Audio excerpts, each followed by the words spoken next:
much more rhythm do you feel 4 days in compared to, say, a year ago? I know we don't want to look back too much, but I'm just curious about how you view things. It feels good right now. Offensively, I think we're clicking. We got better from the spring, so it's that's a good sign. Defensively, it's easy on defense because you're attacking the whole time, so rhythm on defense is easy, to obtain, but offensively it's hard to. But I think we're making progress. What happened to Derek Wolf? He had a little small stinger, but he's fine. He came back out. He's okay. That Brandon Marshall just held out. Yeah, he's got a sore wrist, so he only worked with 7-on-7 non-contact stuff, but he'll be back. He'll be back tomorrow in the contact drills. Just be caution for him. Will Derek miss any time, do you figure? Derek Wolf miss any time? He should not. He came back to practice, so he should be ready to go tomorrow. What was Derek Wolf's process like yesterday? Just precaution, guys. When you have these head injuries or any type of a head injury, it's always going to be on the safe side to kind of check him out, and he checked out fine, and he's back at practice. Yesterday, Vance, you said some of the younger guys made some errors. Was it crisper today? It was. Red zone takes time. Especially on defense. Offensively, for the players, red zone is easy. It's their offense and it's condensed. But defensively, it's a different process, right? You're seeing more formation, you're seeing more concepts. So just getting the line for young defenders is tough in the red zone. Coach, so most jump balls are called 50-50. Is Cortland Sutton more an 80-20? He could be. He's a big body with great ball skills. He has strong hands, so even when the ball's contested, he can win. Obviously, you see what he can do, but hopefully he's over 50%. That's going to be huge for us, especially in the red zone. You talked about really getting a feel for the running backs once the guys put on pads. Anybody stand out today? It's practice. They're all grinding away, and they're all showing great balance. That's important. For young backs to take contact and don't fall to the ground. So they've all shown that. 2 showing explosion, 37 showing his power, and 36 got great feet. And D'Angelo's come back in great shape, and he's back to being explosive again. So, all 5 guys are being productive at the moment. Yes. Case is playing well.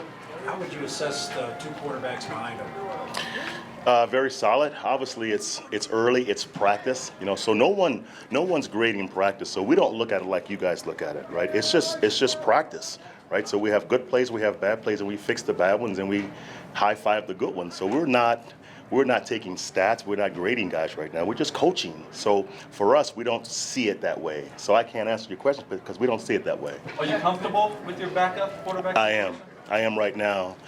Paxton's making a lot of strides, and the thing for him, he's got to stay on the field. He's got to play. He hadn't played enough to prove that he can or cannot, in my opinion. Once he plays enough and have success and have some failures, then we can decide if he can play or not. But right now, he needs to play.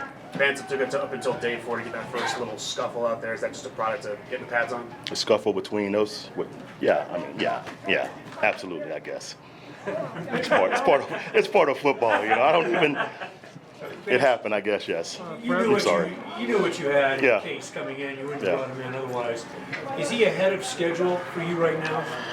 I tell you what, he's better, in my opinion, than what I saw on tape.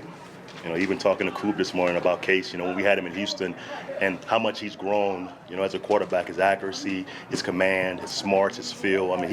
He's better now than he was last year, in my opinion. What did you stress with Bradley Roby this offseason? Has he carried that out so far in camp? Just being disciplined and playing team football, and I told Bradley, I said, I don't want to judge you on how many plays you make, okay? You're judged on, how many you give up.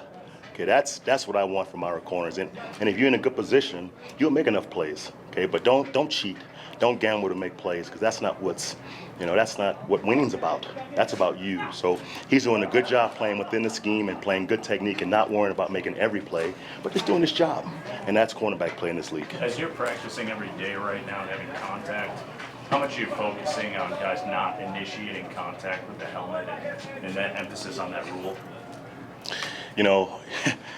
That's a good question. We've coached the game different for the last 15 years, so I don't know, what other guys are doing as far as coaching that rule. But I've coached keep your head up for 15 years, so I'm assuming everybody's coaching the same way. So we hadn't coached any different. We've talked about it, with our halfbacks especially, because that's who it's going to really affect. You know, they can't dip and drop their head on defenders anymore. You know, it's more about put the ball in the proper hand and use your stiff arm, use your shoulder to defend yourself and not your head.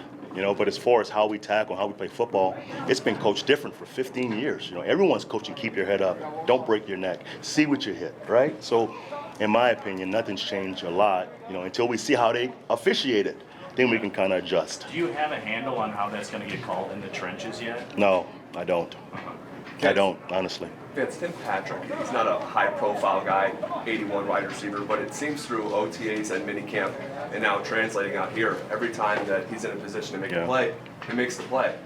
How much on the radar is he to your staff in terms of making the football team? He's a grinder. You know, he's a big body. So what you're looking for backup receivers is guys you can put in the game who can block, who can catch the ball in traffic, who can play special teams, right? And he can do those things. So we've been excited about him for a year now. It's a chance to prove us right. How long do you think Tremaine Brock will be out? Probably a week. You know, it's a hamstring. It's not mild. It's about a medium hamstring. So about a week. What do you see from Isaac Yadam? Isaac? Still an important- Isaac's making plays. I mean, he's getting better and better each day we practice. He's long, you know, so he can play press coverage, and he can play the 9-ball. That's huge for corners. When you got a rookie like Fumagalli who has to sit out in the offseason program, is he behind the 8-ball a little bit initially coming into camp, and how is he kind of adapting to that? He's behind the 8-ball as far as physical conditioning, and he has to get in football shape and build his body to push through NFL practices. That's where he's at now. But Troy's a hard worker. He's a good football player, so I'm assuming he'll get there. Any prognosis on Josie Jewell and when he might be back? He's getting better.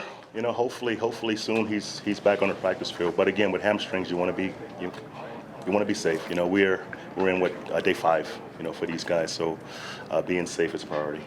A few more for the coach? Going back to Paxton and Chad real quick, are they at the point where you expected them to be in camp this year, just in terms of their improvement, their progress? Absolutely. You know, and again, you know, we don't play for another month and a week, so that's what matters. But both guys are grinding and working to get better as quarterbacks. Okay, thanks. That's it? Thanks, man. All right, thank you.